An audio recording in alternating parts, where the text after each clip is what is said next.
Então eu acabei realizando o meu sonho de ser jogador profissional, mas cumpri com a minha palavra e me formei depois como um bom gestor. Aí comecei a ser narrador de televisão em 1977, então são 47 anos de estrada e já 44 anos como narrador de televisão, narrador esportivo.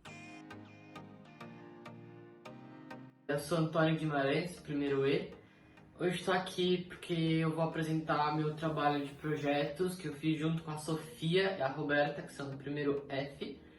A gente fez um tipo de entrevista com duas pessoas bem conhecidas no mundo do esporte, eu acho que todos vocês devem conhecer os dois.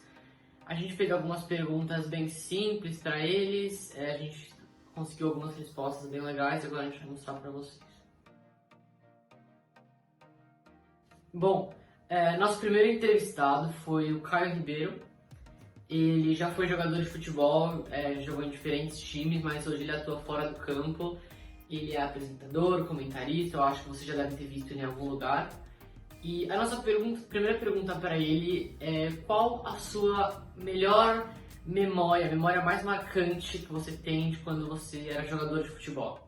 E se desde pequeno você sempre quis ser jogador de futebol, sempre teve esse sonho, alguma coisa, alguma memória que você lembra, alguma coisa que aconteceu que você acha interessante contar?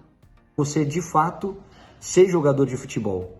Aí depende de você, se você vai ter talento, se você vai ter sorte, se você vai alcançar o teu sonho.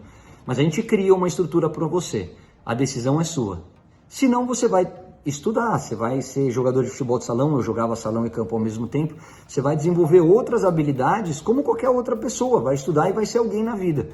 E eu falei, não, meu sonho é ser jogador e eu abro mão do colégio, eu vou estudar à noite, mas eu quero ser jogador. E aí ele fala o seguinte para mim, ele fala, então tá bom, então nós vamos fazer um trato. Eu vou te dar toda a estrutura, a gente vai criar aqui uma dinâmica para que você possa terminar o segundo grau, terminar o terceiro colegial na época e se dedicar à tua carreira. Mas um dia você vai me dar um diploma de faculdade. Naquela época o calendário não era tão organizado como é hoje em dia, né? Então a gente não conseguia manter os estudos e o futebol em alto rendimento. Tinha muita viagem, tinha jogo à noite, tinha concentração. Mas eu parei de jogar com 30 anos, meu último clube foi o Botafogo, e antes de virar comentarista, a primeira coisa que eu fiz foi honrar com a minha parte do trato. E aí eu me matriculei na faculdade São Marcos, que era um curso de gestão do esporte reconhecido pelo MEC, fiz 2 anos de faculdade, 2 ou 3, acho que foram 2, e entreguei o diploma que há 14 anos atrás eu tinha prometido para o meu pai. Então eu acabei realizando o meu sonho de ser jogador profissional, mas cumpri com a minha palavra e me formei depois como um bom gestor. Não exerço, hoje sou comentarista, mas tenho diploma. Nossa segunda pergunta para você é: você tinha uma inspiração nesse ramo? Minha inspiração é minha família. Eu acho que ela é o alicerce, ela é a base para tudo, né? E eu sempre conversei muito com os meus pais e sempre, antes de tomar qualquer decisão, sempre procurei conversar, ouvir os mais velhos, mais experientes, que muitas vezes já passaram por várias experiências de vida que a gente ainda não. Então eu sempre dividi essas decisões com eles. Dentro do futebol, quando eu era moleque, eu tinha 2 ídolos. Um era o Careca, que jogou no São Paulo e depois fez história também com a camisa do Napoli e da seleção brasileira, porque era um craque, eu adorava ele, jogador inteligente, artilheiro, jogava demais. E o outro era o Zico. E o Zico não é só pelo que ele fazia dentro de campo, era pelo comportamento dele. O Careca também, hoje é meu amigo particular, é um cara que eu adoro. Os dois são meus amigos. Isso é o bom da carreira de comentarista, né? Você acaba virando amigo dos seus ídolos.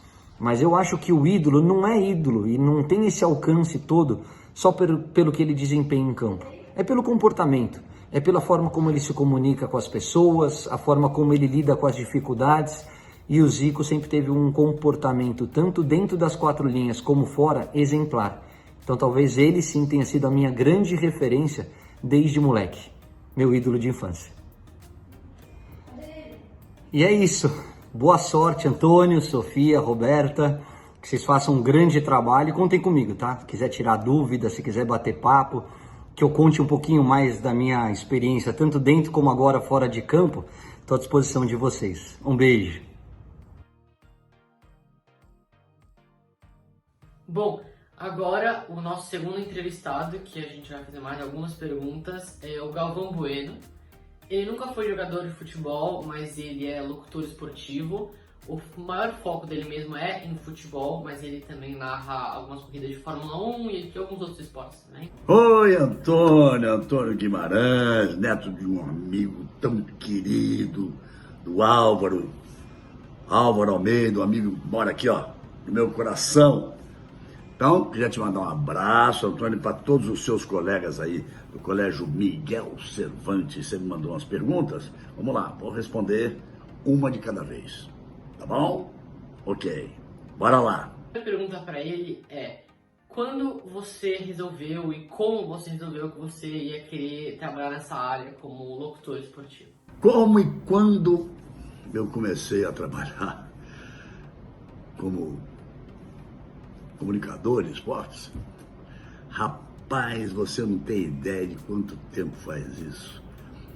Em 1974, então já são 47 anos que se completaram agora em março. Comecei na Rádio Gazeta de São Paulo, ganhei um concurso, comecei como comentarista, eram centenas de candidatos, procuravam um narrador, um comentarista e um repórter, e eu acabei ganhando como comentarista. Fui comentarista de 74 a 77, e aí comecei a ser narrador de televisão em 1977. Então são 47 anos de estrada e já 44 anos como narrador de televisão, narrador esportivo. Bom, nossa segunda pergunta é sobre a sua vida fora do trabalho. Você passa muito tempo trabalhando e narrando jogos, e a gente gostaria de saber, quando você não está fazendo isso, você tem algum tipo de hobby? Olha, eu trabalho muito e amo trabalhar, adoro trabalhar, sofri demais, ainda estou sofrendo muito e sofrendo o sofrimento de todos com essa pandemia, claro, né? Então, hobby. Hobby é uma coisa que a gente faz para passar o tempo, a gente faz para se divertir, a gente gosta, a gente...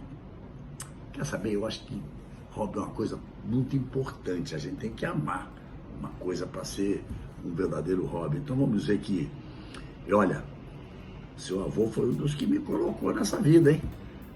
Tio Álvaro foi um dos que me colocou nessa vida. Então vamos dizer que meu hobby seja jogar golfe, ou tentar jogar golfe, melhor dizendo, né? Outra coisa que a gente queria saber também é se hoje em dia você tem uma inspiração ou um ídolo no esporte. Quem trabalha tantos anos junto aos ídolos, aos grandes nomes de todos os esportes, acaba tendo sim alguns ídolos, alguém em quem se mirar, alguém em quem buscar algum exemplo. Tive vários ídolos nesse meu caminho, mas dois deles acima, e bota acima, muito acima de todos os outros. Pelé e Ayrton Senna. Edson Arantes do Nascimento, o Rei Pelé primeiro e único, meu amigo pessoal. Ayrton Senna, que acabou na minha voz virando Ayrton Senna do Brasil, mais que um amigo, um irmão mais novo. Pelé e Senna. A gente sabe que você trabalha com esporte há muito tempo, principalmente o futebol. Então, para finalizar nossa série de perguntas, a gente gostaria de saber se você pratica algum. Sempre fui meio metido, pratiquei todos os esportes, é verdade mesmo. Eu joguei futebol de salão, joguei handebol, joguei voleibol, fiz natação, fiz hipismo, atletismo, fiz de tudo.